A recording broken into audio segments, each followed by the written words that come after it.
time for the Phenology Show. Phenology is the rhythmic biological nature of events as they relate to climate. And since it is the 2nd of September today, I thought I'd just do a quick rundown of some of the really smashing events that are going to take place in September. September is, of course, the beginning of fall, and there are a number of events that, we probably are not anxious to see, but in some ways, they bring us some joy, some color. There'll be a lot of interesting things happening. I noticed just yesterday that the hazels, the beaked and American hazel, both are starting to show their first hints of color. And of course, the milkweed and the spreading dogbane and the bush honeysuckle and a number of those shrubs are also showing some color. So color is going to be the feature of the month. By the middle of the month, around the 15th, 16th, somewhere in there, hazel will be probably nearing its peak of color. Tamarack will begin to show a hint of color at the end of the month. The balsam poplars and the basswoods will both come to color during this month, and by the end of the month, both of those plants will be free of leaves for the winter. Big tooth aspen and trembling aspen will both begin to color, but not until after probably the 20th of the month. It'll be late in the month before the aspens, disregarding the balsam poplar, but before the big tooth and the trembling aspens really start to change their color. Black ash, which I have seen in some small locations beginning to turn color, will be bare by the end of the month. Black ash is like the last tree in the spring to throw out leaves, and it's the first tree in the fall to drop its leaves. So by the end of September, your black ash are going to be bare of leaves.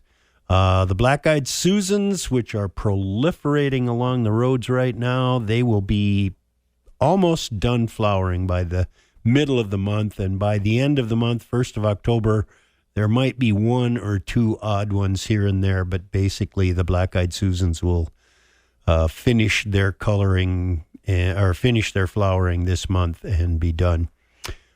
This is the month when you should start watching for asparagus. Asparagus is going to turn bright orange, yellow, and become quite noticeable. And it will hold that color well into October, which makes them easy to locate. And now, beginning in September and running into October, it's a good time to go out and flag them. Or if you are one of those people who are adept at those tracking devices on your phone, you could go out and actually geolocate the asparagus in your neighborhood. And next spring, you could visit very carefully and harvest some of those new shoots. And remember, that doesn't hurt the asparagus as long as you back off and give them a chance to recover. So 2 or 3 visits, taking a few spears each time, and then leave them be and let them grow, and they'll come back and produce. And again, next year you'll have asparagus. Right at the end of September, juncos will be back. Those little gray birds that white bellies, gray backs, beautiful little birds. 2 outside white tail feathers, so they're kind of easy to identify that way. They will come back to northern Minnesota. Now, some of you may have had juncos all winter or all summer. We live right on the cusp of their range. And so there can be places around here where people will have juncos through the year. But for the most part, at my house anyway, the juncos will be back at the end of the month of September. And about that same time, the last of the bluebirds will be moving out of the area. I'll be seeing lots of bluebirds sitting on the power lines, and then toward the end of the month of September, they will sort of disappear.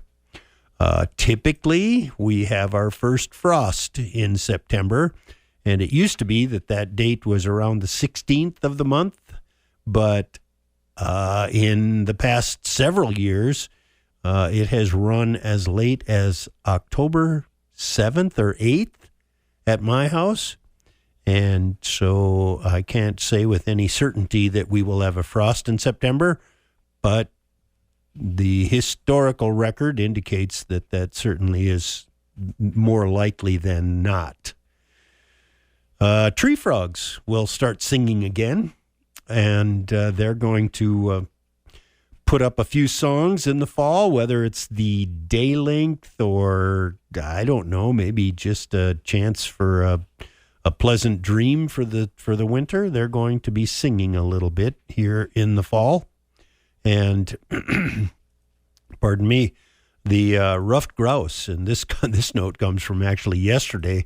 There was a male in my yard displaying. I have a couple of little spots in my yard where the dirt is unencumbered by vegetation, and these little dusting spots, the grouse like to go in there and dust, and they shake up the dust and they kick it around and they throw it up over their backs, and they get pretty dusty and dirty, but it helps them in relieving them of some of the parasites that afflict them, so they do these dust baths. Well, yesterday there was a male strutting his stuff, tail fanned, ruff erected. He was just really looking good, and there were a couple of females that were kind of hanging around. Now, this is the time of year when the covey, when Mom has now raised all 10 of us, and we've all been together all summer just leading Mom around through the woods, and this time of year, they start to break up. And the females will stay pretty close to Mom's original territory,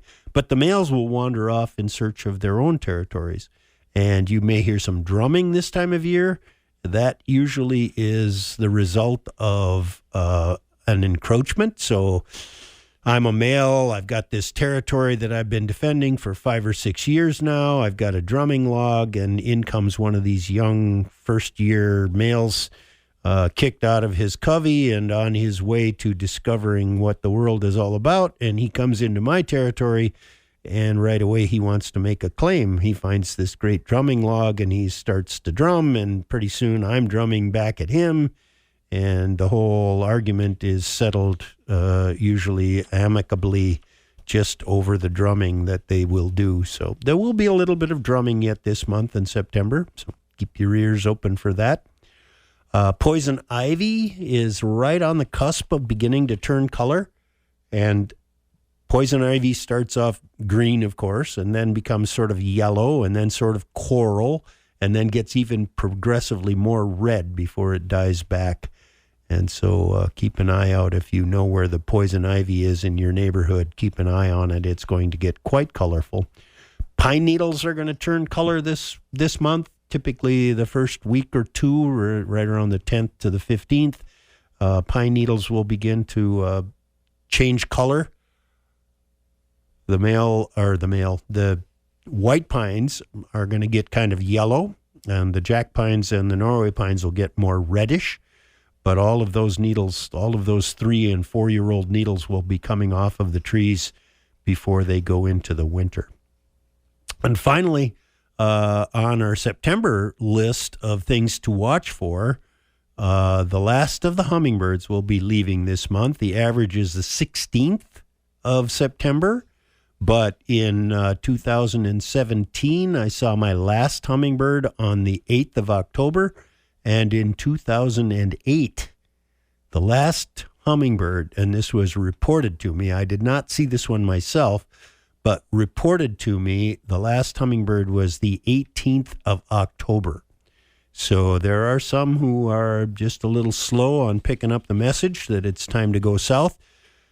I suspect that if your place is like mine, you probably do not have any male hummingbirds left in your yard. Mine were gone on the 20th of August, the male ruby-throated hummingbirds.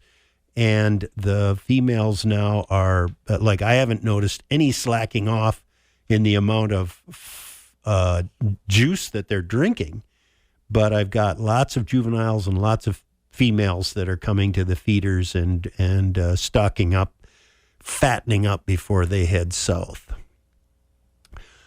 That sort of brings you through September in a broad sense. A couple of notes that I'd like to cover just on the get-go here. Box elder are beginning to fleck. There's lots of color, lots of yellows in the box elders right now. The bur oaks, these white oak trees, they're bur oaks this far north, are having a mast year.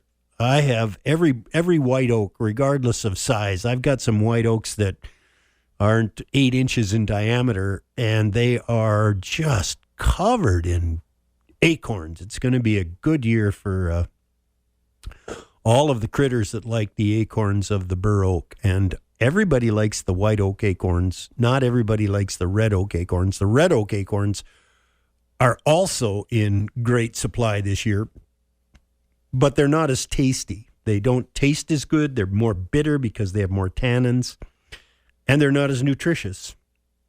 So the white oaks are the ones that the bur oaks are the acorns that everybody's going to be looking for up here. I once saw a bear up in a white oak chewing off a branch that was probably as thick as my forearm, and once it succeeded in gnawing the branch off the tree, it climbed down and ate all the acorns that were hanging on that branch. So, white oak acorns are plentiful this year, and everybody will be eating really good.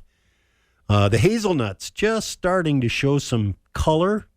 Oh, a couple of notes that I know this will make everybody happy. The deer flies still are plentiful. I killed 2 yesterday among the group that were afflicting me, and I killed a number of mosquitoes as well. The deer flies and the mosquitoes will sort of be disappearing by the middle of the month. I don't have any, let's see, my last mosquito averages on the 21st of September.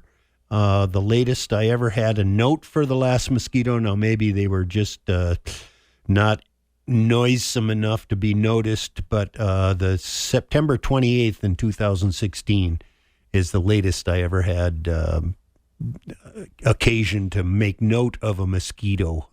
Hopefully they and the deer flies will be gone before too much longer.